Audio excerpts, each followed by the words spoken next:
नमस्कार बच्चों। आज हम रथ चक्र कहानी पढ़ेंगे और उसके विषय पे पहले हम चर्चा करना चाहेंगे।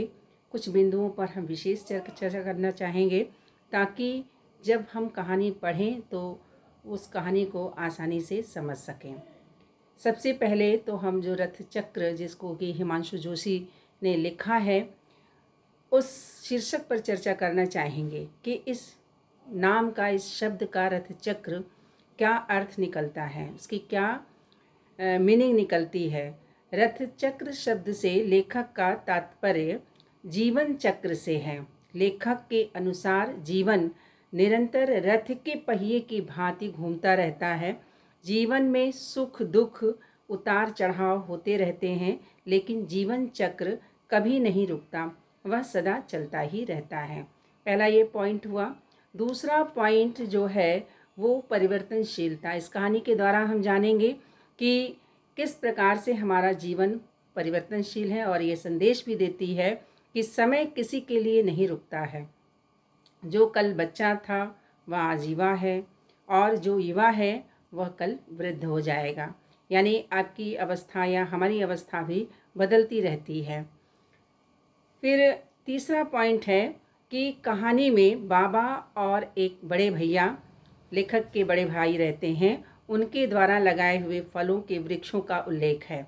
ये वृक्ष इस बात के प्रतीक हैं कि पिछली पीढ़ी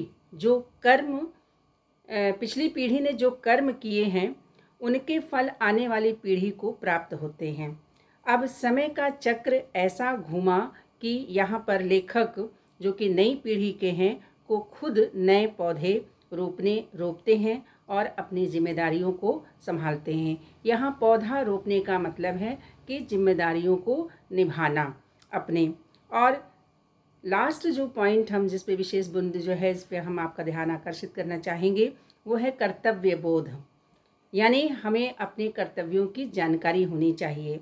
रथ चक्र केवल समय का पहिया नहीं बल्कि कर्तव्यों का पहिया भी है। एक पीढ़ी अपनी भूमिका निभाकर विदा हो जाती है, यानी अपने कार्यों को पूरा करके वो चली जाती है, और दूसरी पीढ़ी को उसी निष्ठा से आगे बढ़ना होता है। उसी प्रकार कार्यों के प्रति अपना प्रेम, अपना समर्पण आदि दिखाना पड़ता है। तो आइए चलते हैं, हम रथ चक्र कहानी को पढ़ते हैं और पढ़ने के साथ पैरा वाइज या सेंटेंस वाइज हम उसके अर्थ को समझते चलेंगे। पीली पीली धूप निखरने लगी है। पहली लाइन है इसकी, पीली पीली धूप निखरने लगी है। चीड़ के लंबे लंबे पेड़ और भी ऊंचे लग रहे हैं। बर्फ से ढकी पहाड़ों की चोटियां पिघलते सोने की तरह चमक रही हैं। धुंध के उस पार मैं कुछ खोज रहा हूँ पर स्पष्ट कुछ दिखता नहीं।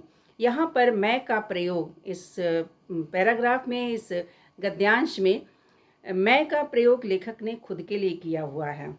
लेखक चूँकि पहाड़ी अंचल के थे, पहाड़ी जगह के रहने वाले थे, और वे उसे याद करते हुए जब वापस लौटते हैं, बड़े होते हैं और वापस कभी अपने गांव की तरफ आते हैं तो कहते हैं, आज वर्षों बाद मैं फिर आया हूँ यहाँ अपने घर।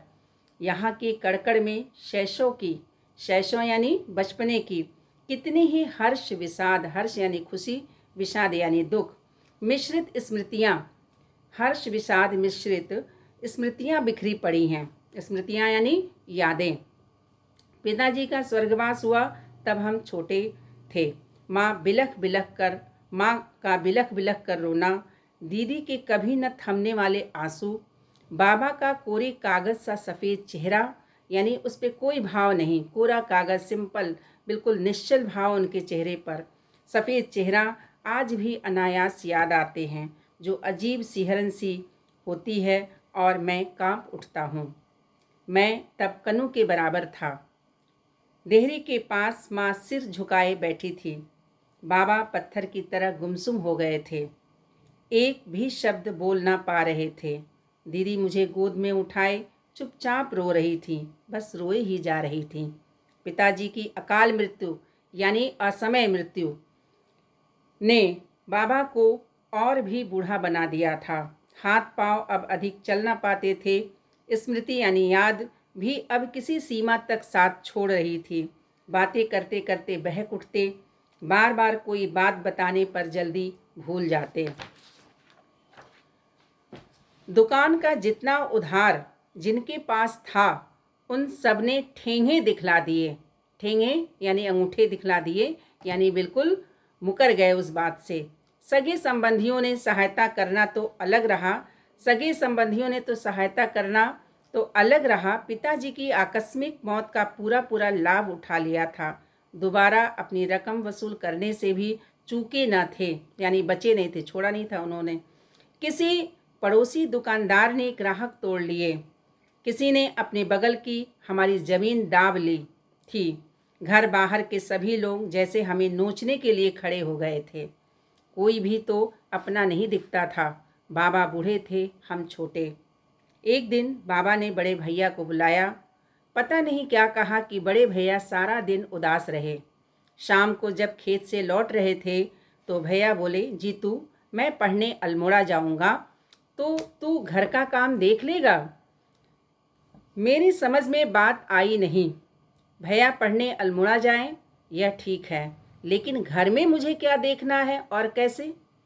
तू सारा दिन इधर उधर मित्रों के साथ घूमता रहता है। देख ना, बाबा बूढ़े हो गए हैं, इतना बड़ा कारोबार है, दुकान में उनसे अधिक काम नहीं हो पाता। मुनीम रखते हैं, मुनीम यानी जो लिखा पढ़ी करते हैं, हिसाब किताब करते हैं, उन्हें मुनीम कहा जाता है। लेकिन वे भी लूट खसोट में कसर नहीं छोड़ते। तू स्कूल से लौटकर सीधा घर आया कर ना, किसी काम में मदद कर देना, इससे बाबा को बड़ा सहारा मिलेगा।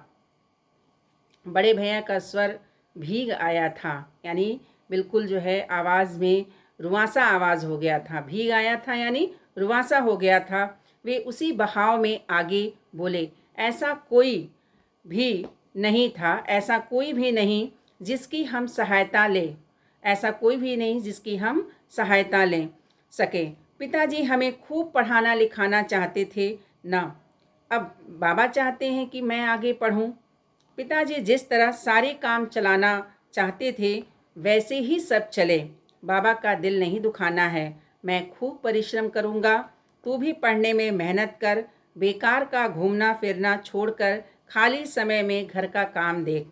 छुट्टियाँ मिलते ही मैं भी घर आ जाया करूँगा। और बड़े भैया सचमुच एक दिन चल पड़े। घोड़े पर उनका सामान लादा गया।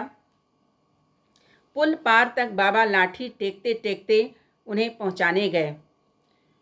टेकते टेकते का मतलब है पकड़ करके, लाठी के सहारे उन्हें पहुंचाने गए। बड़े भैया से पता नहीं क्या क्या बातें करते रहे।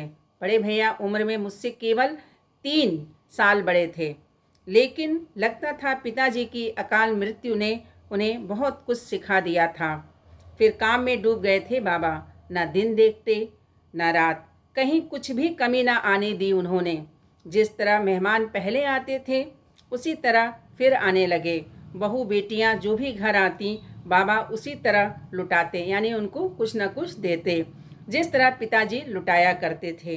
पाठशाला और अस्पताल के चंदों में अब भी उतनी ही रकमें दान दी जाती थीं जितनी पहले दी जाती थीं। लगभग साल भर बाद बड़े भैया का परीक्षा परिणाम आया तो बाबा की बूढ़ी आंखों में प्रसन्नता के आंसू छलक आए। प्रथम स्थान पाया था उन्होंने, वजीफ़ा भी मिलने लगा था। बाबा सबसे अपने पोते का बखान करते। पोते का यानी अपने बेटे का बेटा, उसको पोता कहते हैं। पोते का बखान यानी प्रशंसा करते। बहुत परिश्रमी है, बिल्कुल अपने पिता की तरह। मैं स्कूल जाता, घर का, दुकान का, खेतों का काम भी देखता। मैं यानी लेखक, भाई, बड़े भैया का छोटा भाई। खाली समय में पढ़ता और एक के बाद एक सीढ़ी पार करता चला गया। कभी एक भी पैसा व्यर्थ यानी बेकार में खर्चते मुझे किसी ने नहीं देखा था। 2 बच्चे होनहार निकल गए तो मेरी जिंदगी भर की तपस्या सफल हो जाएगी, बाबा जब तब दोहराते रहते थे, यानी ये बात हमेशा वो कहते रहते थे। पास पड़ोस के लोगों ने बगीचे लगवाने शुरू कर दिए थे। बाबा ने भी फलों के पौधे लगाने के लिए गड्ढे खुदवा दिए थे। वे सबको अच्छे फलों की पौध लाने को कहते। दुकान की छत की मरम्मत करवा कर पुताई करवा दी। गौशाला के आगे लंबा चौड़ा आंगन बनवा दिया था। बड़े भैया छुट्टियों में घर आए थे। शायद उन दिनों बाबा ने सेब और नाशपाती के पौधे लगवाए थे। अरे, इनके फूलने फलने तक मैं जिंदा ना भी रहूं, बच्चे तो खाएंगे। हमारा नरेंद्र फलों का बड़ा शौकीन था। अपने पुत्र को, नरेंद्र नाम था उसका, उसको याद करते हुए उन्होंने कहा, हमारा नरेंद्र फलों का बड़ा शौकीन था। आंगन के आगे लगे माल्टों की पौध वही लाया था चौबटिया से। अब फलने लगे हैं। इस बार खूब फल आएंगे इन वृक्षों पर। बड़े भैया फौज में चले गए। धीरे धीरे उनकी पदोन्नति हो गई, यानी प्रमोशन हो गया। मैंने दिल्ली में नौकरी कर ली। इस बीच बाबा चल बसे। घर में केवल माँ ही रह गई थी, बिल्कुल अकेली। पिछली बार घर आया तो बाबा की धूल और धुएं से ढकी फोटो साफ करके मैंने देवताओं के पास रख दी थी। तुम अकेली क्यों रहती हो माँ? मैंने पूछा तो माँ बोली, तो कहाँ जाऊँ? तपन का कोई भरोसा नहीं। तपन यानी उसके बड़े भाई का नाम। आज यहाँ तो कल वहाँ, तू शादी करता नहीं। मुझे तो ये ठंडे पहाड़ ही अच्छे लगते हैं रे। जिंदगी के कुछ दिन और रह गए हैं, वे भी यहीं बीत जाएं। बस इतनी ही इच्छा है। माँ, तुम अपनी पसंद की बहू ढूंढ लो जो तुम्हारी खूब सेवा कर सके। अगली बार घर आऊँगा तो तुम्हें निराश नहीं करूँगा। भैया की को भी तब छुट्टी मिल जाएगी। कुछ दिन पूरा परिवार एक साथ रह पाएगा।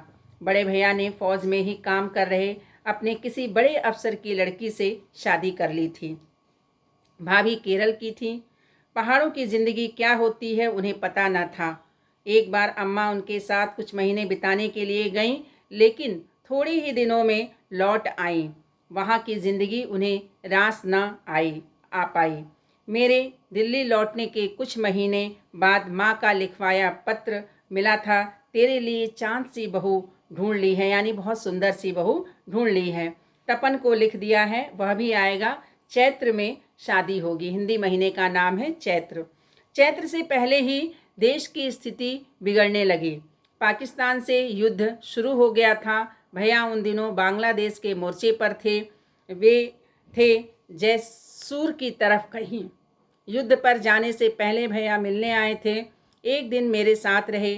सारी रात वे सो ना पाए। घर की, बाहर की, पता नहीं कहाँ कहाँ की बातें करते रहे। मेरे लिए कुछ कपड़े खरीद गए। अपने हाथ की बहुमूल्य घड़ी उतार कर मुझे दे गए। भाभी और बच्चों से जानबूझकर नहीं मिले। बोले, इससे दिल कमज़ोर होता है। जो होगा देखा जाएगा। रेलवे स्टेशन तक मैं छोड़ने गया तो भैया देर तक मेरा हाथ थामे रहे। जीतू, तुम बहुत कमज़ोर है, तू बहुत कमज़ोर है, अपनी सेहत का ध्यान रखा कर। लौटने पर अब की बार खूब लंबी छुट्टी लेंगे। 1-2 महीने आराम से घर पर बिताएंगे। बंगला नुमा नया मकान बनवाएंगे। जब ट्रेन चलने लगी तो मैंने देखा भैया के चेहरे पर एक अजीब सा भाव था। घमासान युद्ध की खबरें आती रहीं। भारतीय सेनाएं मुक्ति वाहिनी के समान निरंतर आगे बढ़ती रहीं, यानी लगातार बढ़ती रहीं। पर मेरी आंखों की नींद न जाने कहाँ खो गई थी। तभी एक रात तार मिला। तार, वहाँ से पत्र मिला। 2 लाइन का होता है तार। पहले के समय में, आजकल मैसेज होते हैं, मेल होता है, उस समय तार भेजे जाते थे। लिखा था, मेजर तपन कुमार ढाका के पास ही किसी मोर्चे पर शत्रु से लड़ते हुए वीर गति को प्राप्त हो गए। यह वज्रपात असह्य था। असह्य यानी सहने योग्य नहीं था। वज्रपात इतनी बड़ी विपत्ति असह्य था हम लोगों के लिए। माँ पागलों की तरह दिन रात रोती रहती। मैं घर आया तो भाभी साथ थी और दोनों बच्चे भी। तपसी ने तो अब आने को लिखा था। चैत्र में लगन तय की थी। माँ सुबह सुबह कर रोने लगी थी। माँ, तुम्हें बहू चाहिए थी ना साथ रहने के लिए? लो भाभी आ गई। ये छोटे छोटे बच्चे हैं, इनकी परवरिश करनी है। भैया चल बसे तो क्या हुआ, हम तो हैं।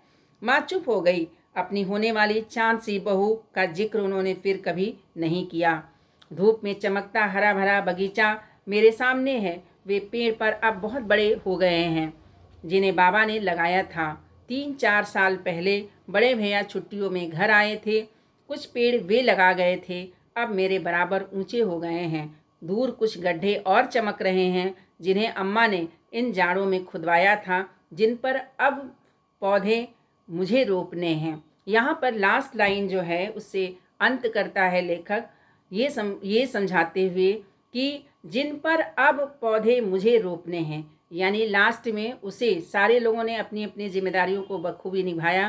पहले उनके पिता ने, उनके दादाजी ने पौधे रोपे, पिताजी ने रोपे, अम्मा ने रोपे उनके, और अब जो है बड़े भाई ने भी उनके रोपे थे पौधे, जिसके फल को वो खा रहे थे। और अब जो पौधे हैं वो लेखक रोपना चाहता है, यानी अपनी जिम्मेदारियों को वो निभाना चाहता है। अब ये जो रथ चक्र जो कहानी है वो केवल समय का पहिया नहीं है, ये रथ चक्र, जिस प्रकार रथ का चक्र चलता रहता है, आगे बढ़ता रहता है, उसी प्रकार ये जीवन भी है जो आगे बढ़ता रहता है। यहाँ पर जो है ये जो लास्ट लाइन है, अब उनमें पौधे मुझे रोपने हैं, इसके द्वारा जो है कर्तव्य निभाने की बात तो कर ही रहे हैं। भैया के शहीद होने के बाद घर परिवार, माँ, भाभी और बच्चों की देखभाल अब उन्हें ही करना है, जिस प्रकार पिताजी के गुजर जाने के बाद दादाजी ने किया, उनके बड़े भाई ने किया, और अब वो अपने कर्तव्य को निभाना चाहते हैं। और इसी चीज़ से हम ये बताना चाहते हैं कि किस प्रकार जो है हमारा ये जीवन चलता रहता है। हम एक पीढ़ी से दूसरी पीढ़ी, दूसरी पीढ़ी से तीसरी पीढ़ी, इसी प्रकार अपने कर्तव्यों का निर्वहन करते हुए, अपनी जिम्मेदारियों को निभाते हुए आगे जीवन को चलाते रहते हैं। पाठ यहीं पे समाप्त होता है। PDF इसके भेज दिए जाएंगे। प्रश्नोत्तर केवल दीर्घ उत्तरीय कोशिश रहेगी कि हम देंगे, और आप खुद से करने का प्रयास करें तो ज़्यादा अच्छा रहेगा। धन्यवाद।